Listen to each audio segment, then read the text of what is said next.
Broadcasting live from the Business RadioX studios in Woodstock, Georgia.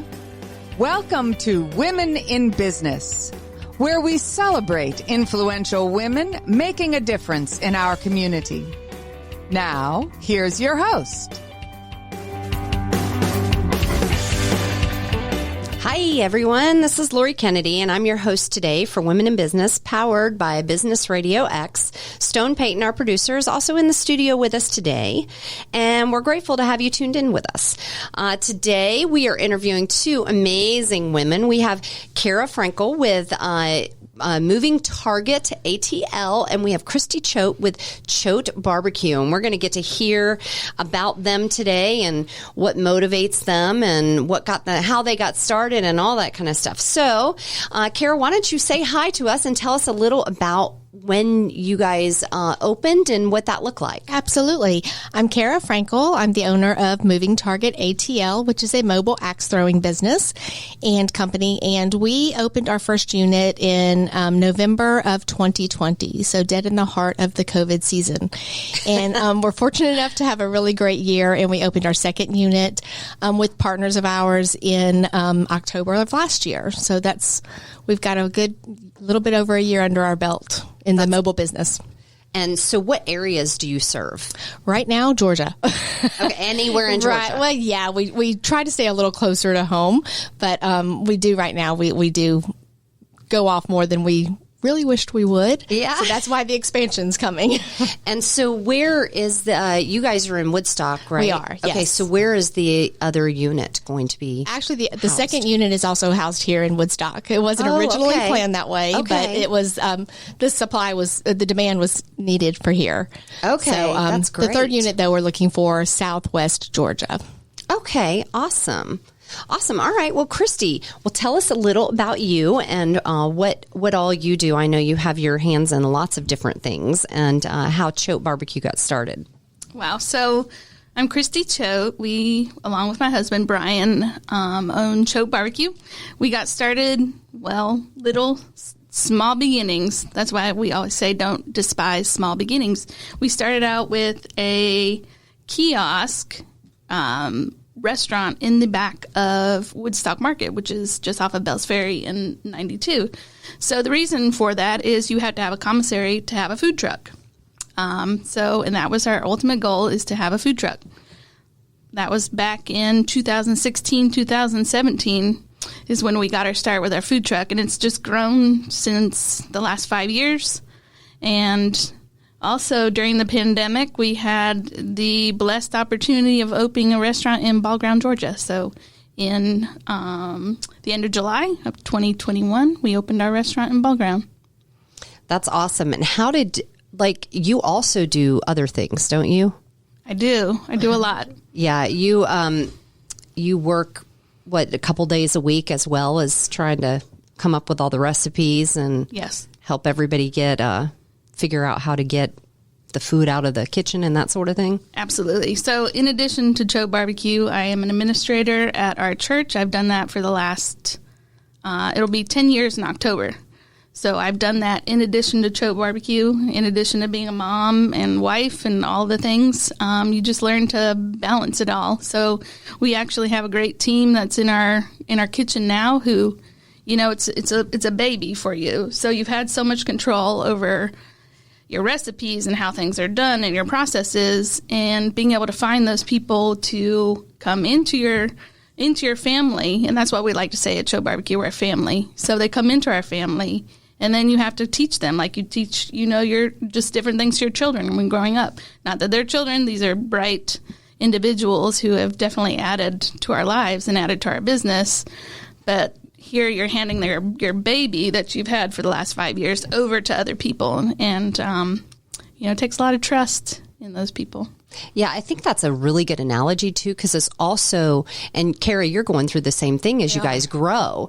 You also have to, just like with children, you do a whole lot more for them when they're an infant than you do when they're 15. So, or it looks different. So you also have to kind of take your hands off a little bit and let them go and have trust that they're not going to. And that's hard. Add salt instead of sugar to your sweet tea. Yes. When you have a personality like me who, you like things done right and it's easier to do it yourself rather than trusting people to do it, it's harder to hand that off to people because, there's always going to be tweaking here and there, to get them back on track with how you want things done. Right. But they're doing a great job. For sure. Well, Kara, let me start with you. And I gave you guys a list of questions, and I don't know that we'll get to all of them. And I kind of just want us to go wherever our conversation takes us. But we have at least a guideline that we know we can start with. But tell me what motivates or inspires you. I would say motivation for me has to come from within. It's easy to say, oh, my family motivates me, or I do it for them. But you really have to internalize that, I think. So from that, I would say resilience and action. And I know that those two have to go hand in hand and always have in my life. And my dad was a very wise man, and he once taught us at a very early age that you don't get to pick the cards you're dealt. So since you don't get to pick them, play the hell out of the ones that you have. Right. So with that, you really, a lot of when something is challenging that comes your way, it's truly that ability to say, you know what, I can't be a victim of circumstance. This is what's facing me now, and how do I get past it? And by doing that, that's really what motivates me, is like, you don't have a lot of downtime to be able to wallow in the misery. You have to be able to take action and get past it and push yourself past it. And that's where our business was actually formed, by losing a job to COVID and being able to, within 4 weeks, we already had a business plan in place. And within 3 months, we were fully in business from the ground up. So it's just truly being able to say, you know what, this was really difficult, but we got to go somewhere else. And having a good support system behind you, pushing you, like my husband does, is what got us there that fast. Yeah. Well, I know you talk about resilience, and I do know some of your personal story. And, only share what you feel comfortable with, but how do some of the things that you've had to have resilience with how do those affect you now? Obviously, my chronic health issue was the biggest part of the overcoming through the past 15 years or so. And knowing that I was living more when I was possibly facing my last days, and knowing that I couldn't get caught up in that. And I had to say, you know what, there's more for me here. And God had a hand in that and said, yeah, there is more for you here. And being able to step past that and being able to say, you know what, it's not fair, but life's not fair. So it's time to keep going and keep living. Yeah, it gives me chills. Thank you for sharing that. Christy, what motivates or inspires you? That's a great question. I like what Kara said about internal motivation. For me, there's various things that motivate me, not just internally, but externally. For me, a lot of my motivation comes externally. A lot of stressors, things that just have to be done. So you wouldn't necessarily think of that as motivation, but you have things that have to get done on a daily basis with a restaurant. It's predictable. There's things that have to be done every day. But in terms of inspiration, I find my inspiration from all different types of places. People inspire me. Stories inspire me.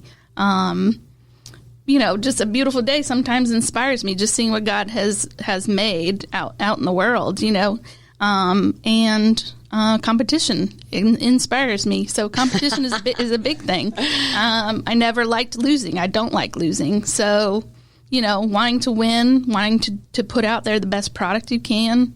And actually, negative comments inspire me, whether it makes me irritated in the moment, but I take that as constructive criticism and move on with it. Yeah. Wow. Okay. And how does who you are as a person reflect in what you do? Wow. I think a lot of times... I think the word that comes to my mind is excellence, like right off the top of my head.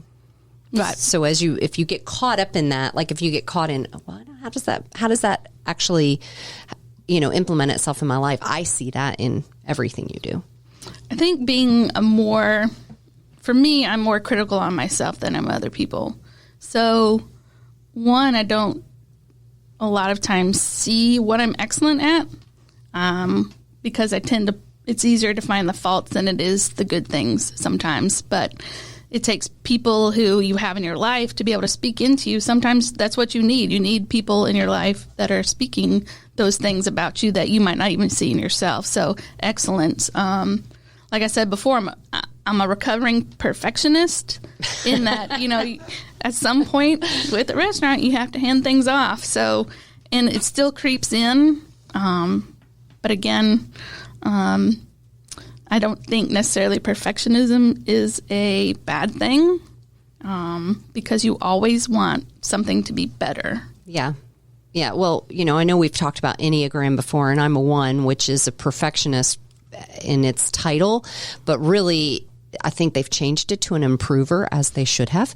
And I just like to always improve things. And so I see that trait in you as well. Like, you know, and you've even talked about it just here right now. You analyze something and then try to figure out how to make it better, whether that's, you know, a recipe or handing something off to someone or that sort of thing.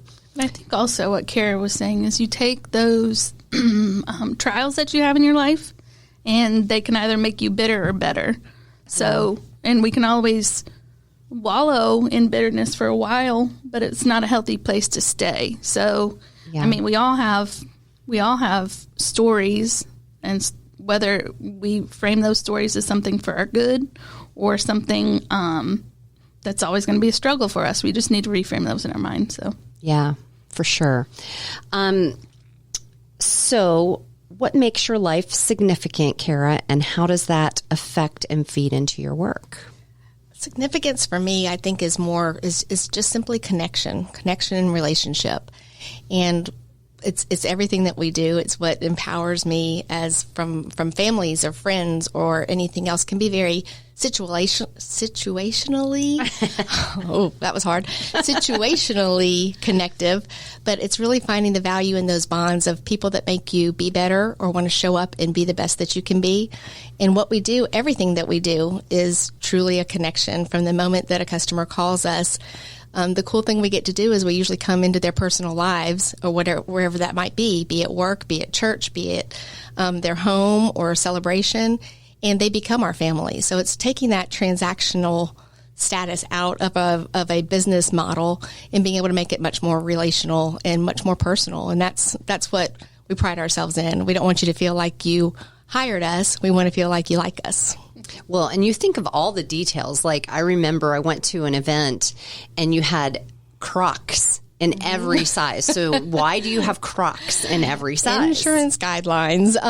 Closed-toed shoes. In Georgia, you're going to have people that wear flip-flops 24 hours a day, 365 days a year. So we have to be prepared. And I think that's the big thing that we've come across is we want to over-exceed your expectations, but we also want to be able to provide the things that you don't expect. And if there's anything that I've ever wanted, if I was the customer, we want to add that, be it a purse hook, simple as that sounds, that's a big deal. A coat hook, a drink holder, some of the things that you add just because it's something that you would want or that would be an irritation if it wasn't there. So it's just adding the extra special touches and the attention to detail. When you do an event, like what are the time? What is the normal time limit? If somebody hires you for something, what does that typically look like? There's not really a typical. Our base time is 2 hours, so that's going to be the shortest event that we do. But it's based a lot out of what your event looks like. If you have other entertainment, or if we are the focus of that entertainment, if people are coming all at once, or if they're going to be straggling in, or if you have 100 people, or if you have 150 people, or if you have 30 people. So it kind of bases off of what you've got going on and what your head count looks like. Okay, got it. All right. Christy, let's ask you that question. What makes your life significant, and how does that feed into or affect your work? What makes my life significant would be I find my significance from my relationship with God. I know that not everybody is religious or has those views, but that's where I get most of my significance from. I'm not here as an accident. I'm here with a purpose. I was designed for a purpose. I'm here for this exact time and this exact reason. So a lot of my significance comes from my relationship with my God. So, and I think every life has significance, obviously, but I I haven't found that most profoundly until I had a special needs daughter. Like, you really don't have, unless it comes into your life and you have a personal relationship with it, whether it be an issue, a health issue like cancer or whatever, or you have a child with a special need, or you have an elderly parents. At some point, we're all going to have elderly parents that we're caring for. It really doesn't have significance for you. So it's just those different things that come into your life, whether you're going to see it as significant and help you grow and be better, or whether you're going to use it as something to point to as a crutch and, just wallow in it. So I found through my daughter that I have found a lot of joy. Like, she doesn't have the nickname Hannah Joy for no reason. But yeah, so. Yeah, she's always smiling and always has lots of hugs available. That she does. Well, one of the things that Bryan, your husband, said to me recently was that you guys are considering your business and ministry, and that the people who work for you, you want to make positive impacts in their life. What are some ways that you see that played out? Well, we're interested in their stories. They're not just somebody who comes to work who, they just come in, get the job done. We don't care about them necessarily, and then they just go home. A lot of times it's easy to see yourself as a number or machinery, as my pastor calls it. But they're not just machinery. They are people who have stories and who have hurts, who have, different things in their life that are struggles for them. So I want to know what they're going through and who they are as people. And my husband says that he was brought into this restaurant business for grace.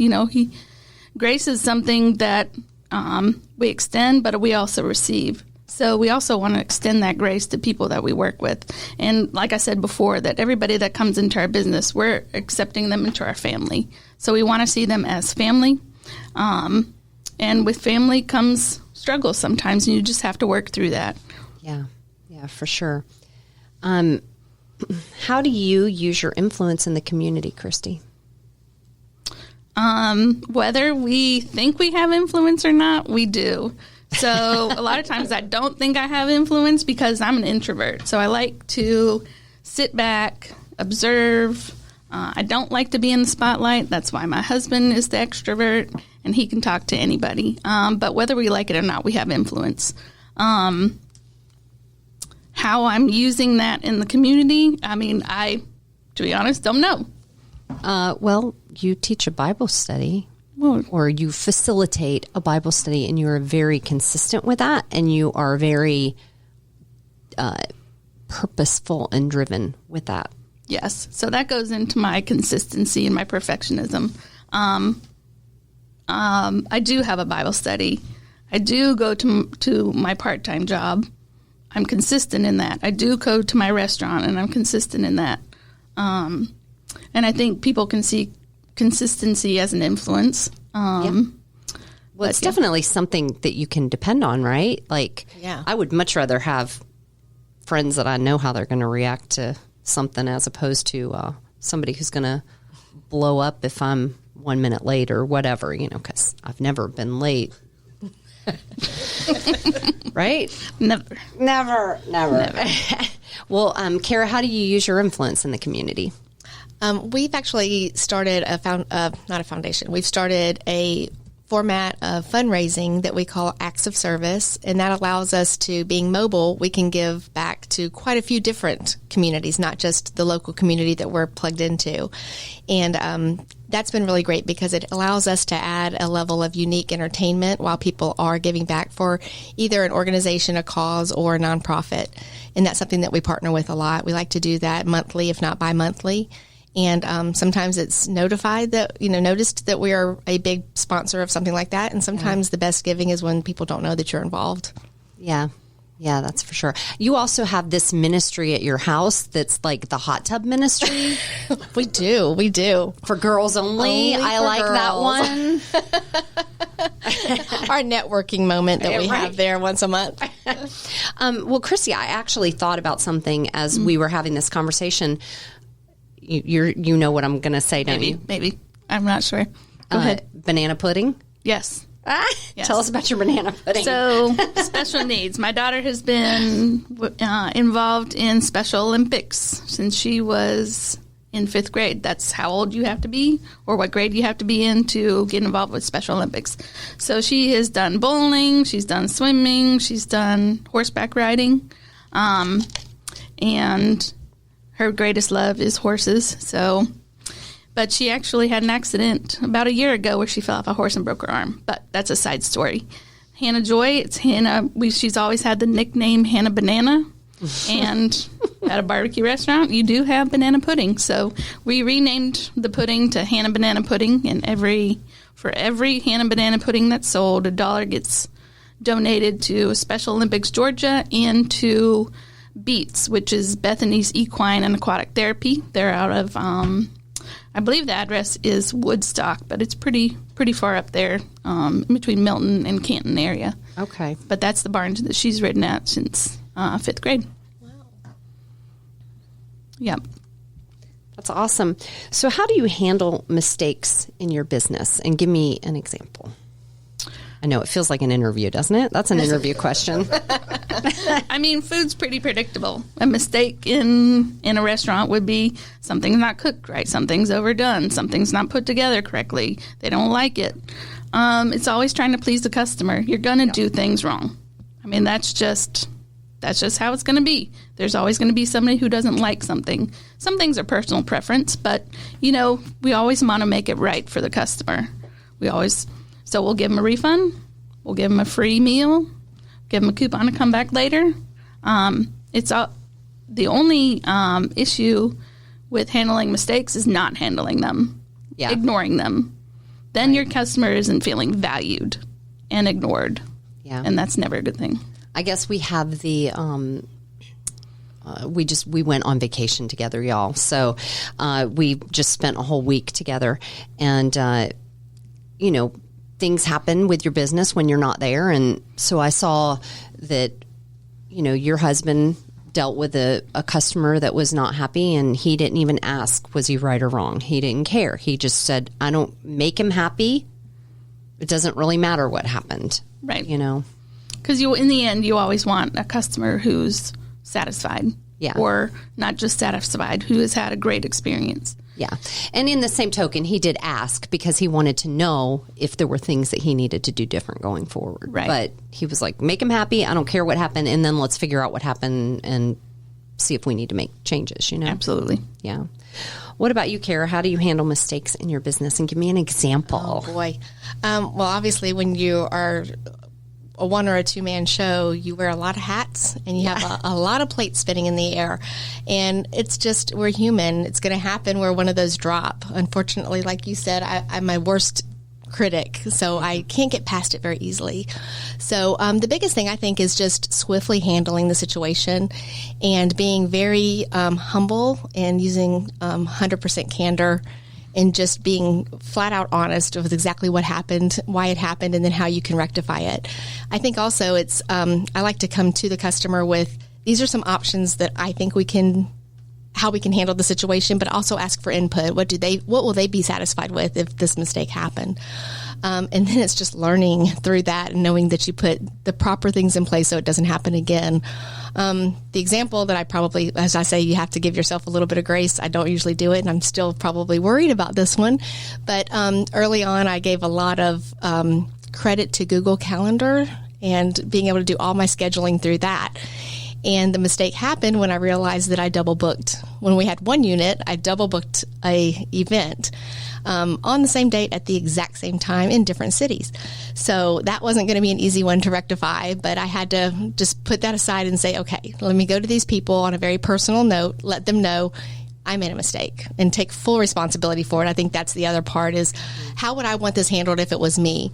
Unfortunately, both events couldn't be rescheduled or changed from the date. But being able to work through it and letting them know I made a mistake and being able to right that wrong in the customer's behalf. So if it was doing their event at a slightly earlier time just to be able to make both happen, even if it came down to I had reached out to a competitor to be able to say, would you be available on this? I messed up. Would you be available? And if that was the right route we needed to go, we would be happy to do that, to make sure that the customer was satisfied on the other end. But it was just being able to also say, well, you know what we could do it at this time.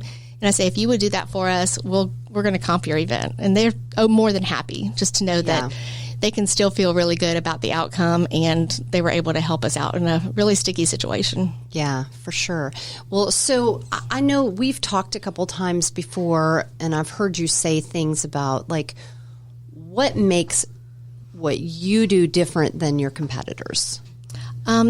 Anybody that's making people have a great time is doing a great thing. So I'll start with that. Yeah. A little bit about what we do differently is the attention to detail and being able to start with a really good quality product. And at the point where I lost my job and we were going to start a business, it seemed like, okay, how are we going to do this? Where are these funds coming from? And to do it, I could understand how somebody would want to go into it as inexpensively as possible just to be able to start the business and then grow with it as you do. We took the absolute opposite approach and said, if we're going to do it, we're going to do it right, and it's going to be recognized that there is a difference. And we hear a lot, even when I talk to our insurance company, they say, usually every Monday morning we get somebody that wants to quit their job and put this on wheels and start at mobile axe throwing. And they say we can't even insure them because they don't even know how they're going to build it, let alone have a drawing or any type of a business plan. And that's one thing, having the industry knowledge behind me and going into my 5th year of being in the industry and in the sport, we already knew what that looked like. We knew how we needed to make it right and make it different, make it safe. And that was our biggest thing, is putting the safety first, making decisions that weren't all about the money, but it was about the safety and the experience. And by doing that, we keep everything on the unit versus extra targets off of the unit or roaming axes where it's not going to be safe. So it's just a quality product, a quality experience, and having that wow factor when we pull up all the way to the very end and the follow-up. Okay, awesome. Same question for you, Christy. What makes Choate BBQ not just your everyday barbecue? What is special about y'all? In contrast to Kara, we did start out small. We started out with a little offset smoker in our driveway, which, would draw the neighbors. What are you cooking? And my husband, Bryan, I like to say, invested in a lot of meat before he got it right.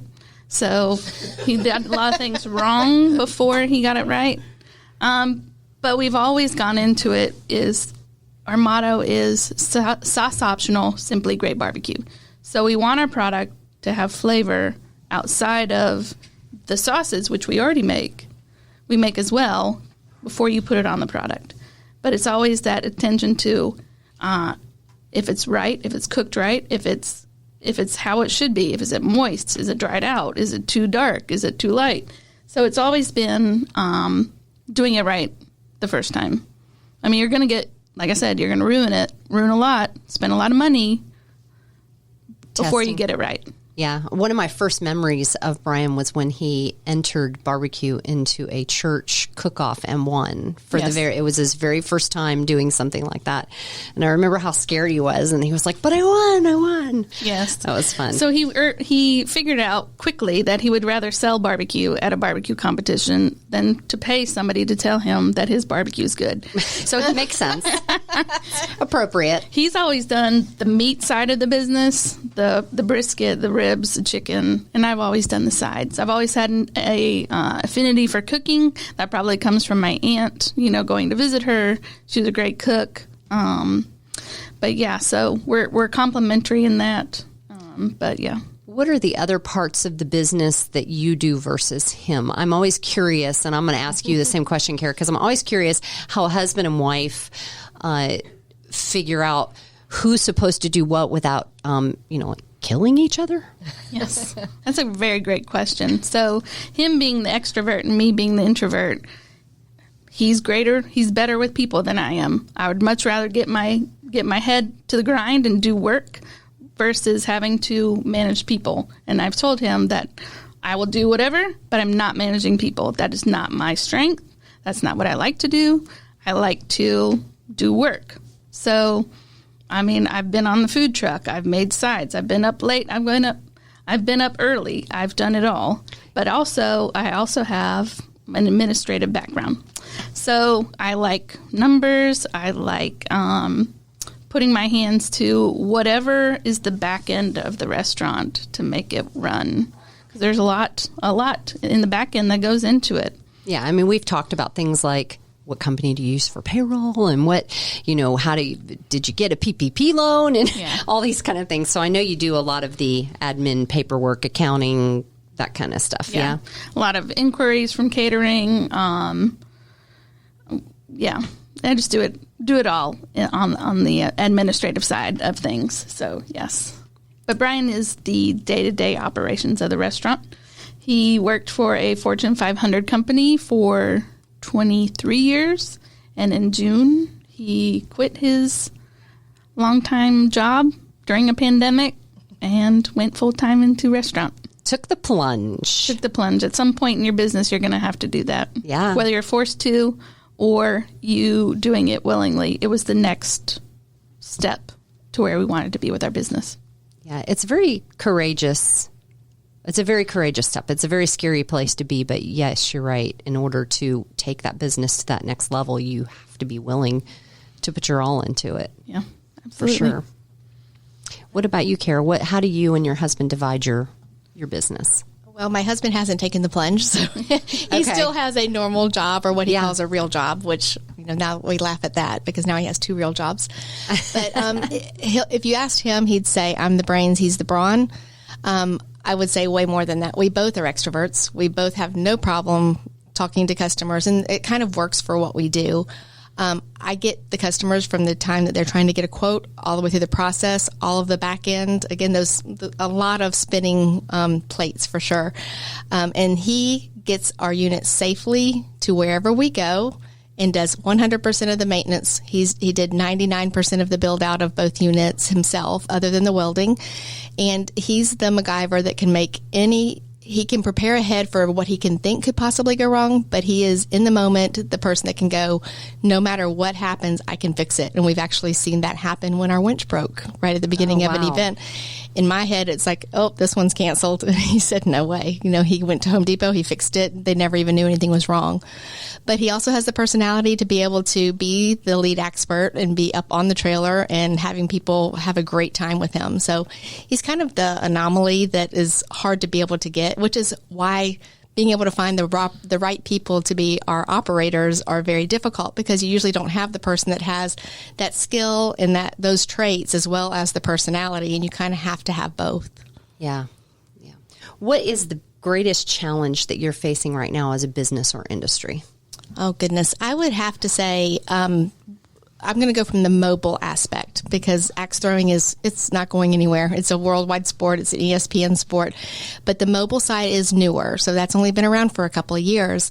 And so a lot of trial and error to be able to make sure that regulations are completed and correct.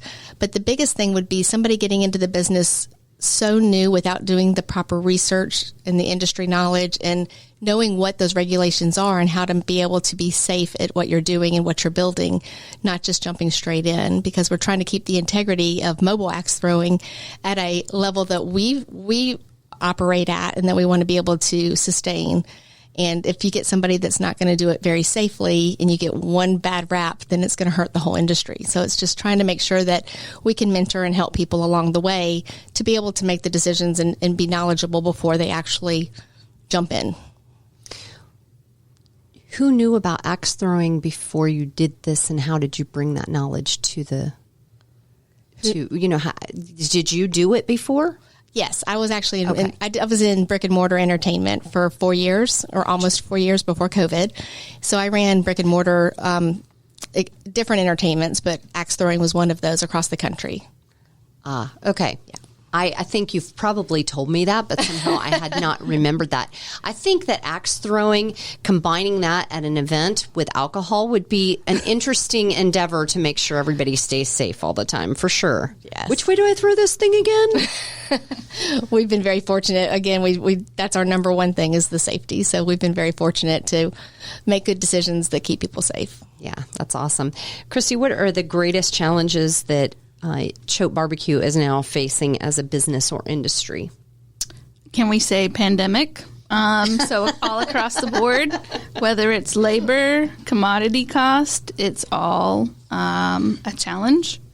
Yeah. What something was, so let's just take fryer oil, for example. What it was $13, $14 a couple years ago is now $40. Meat is a couple more dollars per pound.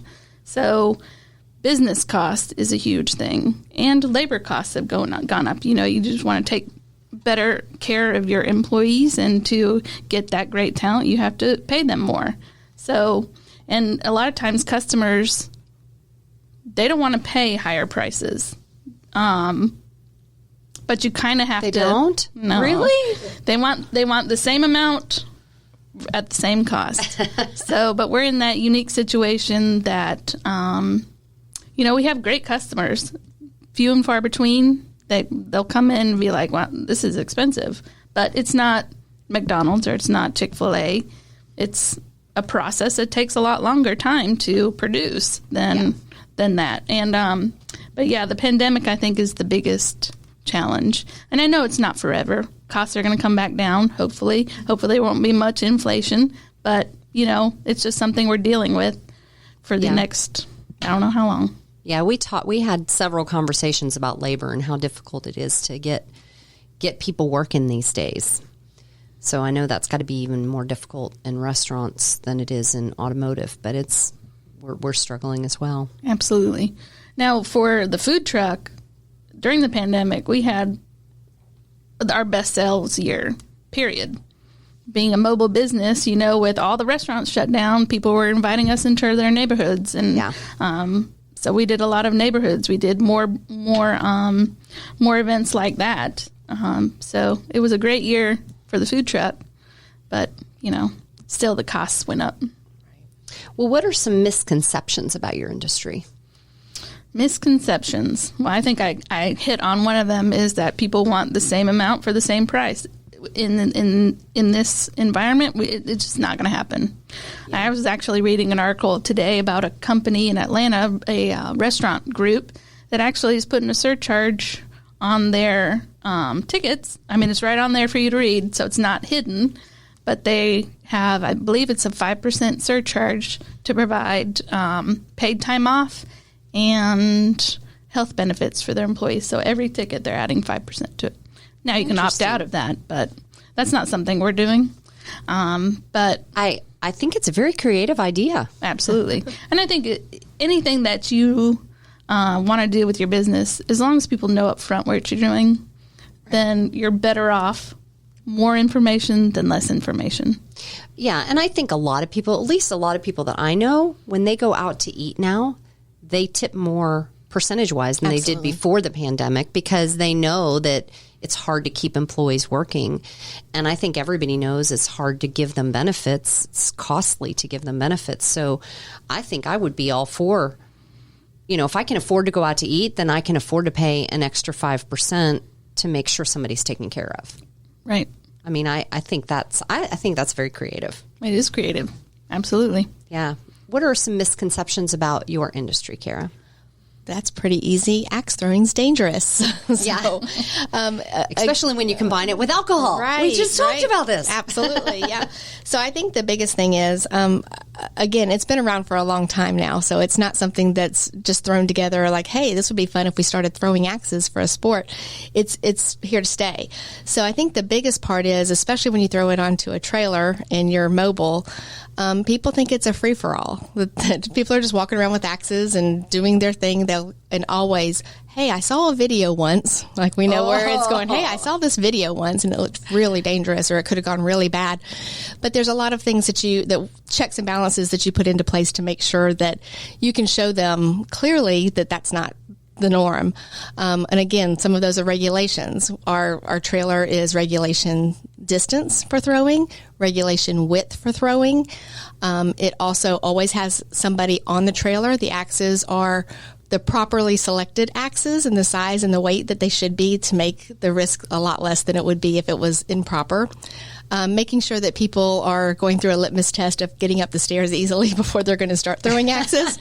And then again, making sure that the throwing's only happening on the trailer and that we have full management and full responsibility of where those axes are and that they never leave the trailer.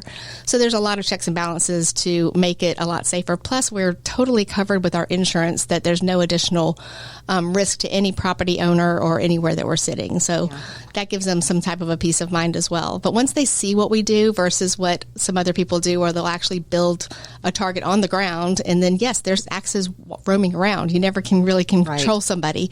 But what we do is it's 100%. You're always with somebody that knows what they're doing, that's managing it on the trailer, and you never take them with you. Yeah, contained. Very contained, yes. Well, yes, in our industry, in automotive, whenever somebody says, yeah, I saw something on YouTube, you're like, oh, no. The funny thing is the one that most people are talking about, we can go ahead and debunk that one right off the bat. So we know what they're talking about before they even get to that. You've seen it. Yeah, we know. We know. Well, are you being mentored, and are you mentoring others? And like, what does that look like for you on a regular basis? We do mentor others in two different capacities. One is when we jumped in, we were quickly recognized as a very quality brand.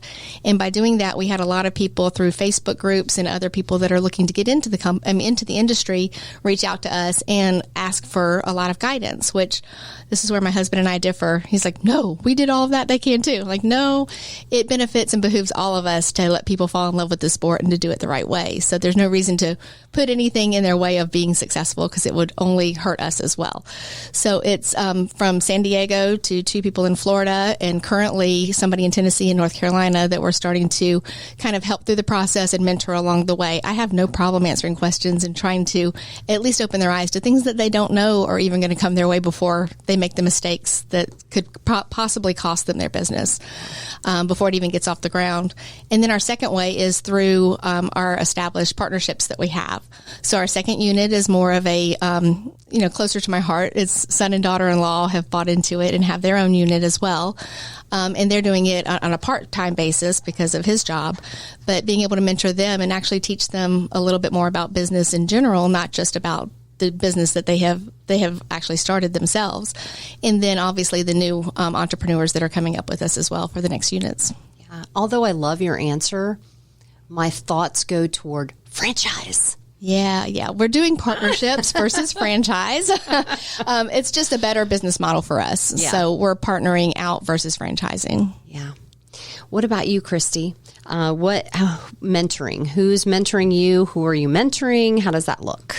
So when we got into the barbecue food truck business specifically, we had several barbecue food trucks that were out there already doing it. Some great guys who told my husband and I, if you ever need anything, let us know. They gave us some tips, some tricks of the trade, that sort of thing with having to do with the food truck. These were people who knew, and to Kara's point is that, their success doesn't equal my failure, and my success doesn't equal their failure. Every once in a while you'll run into some people who aren't like that, where they see it more as a competition.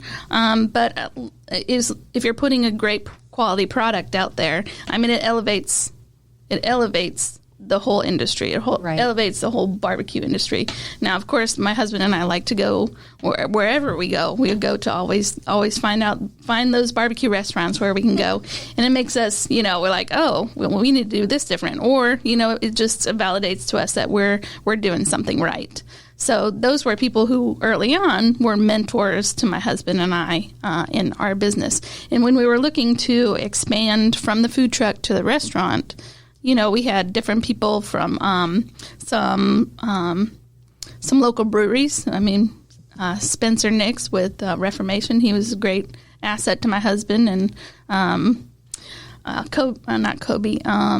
Zach Kell with he has several local restaurants in Canton. He Bryan bounced some stuff off of him and actually gave him a great lead for this restaurant we're in now. So those were people that, were vital, to our business and who have talked into my husband and I.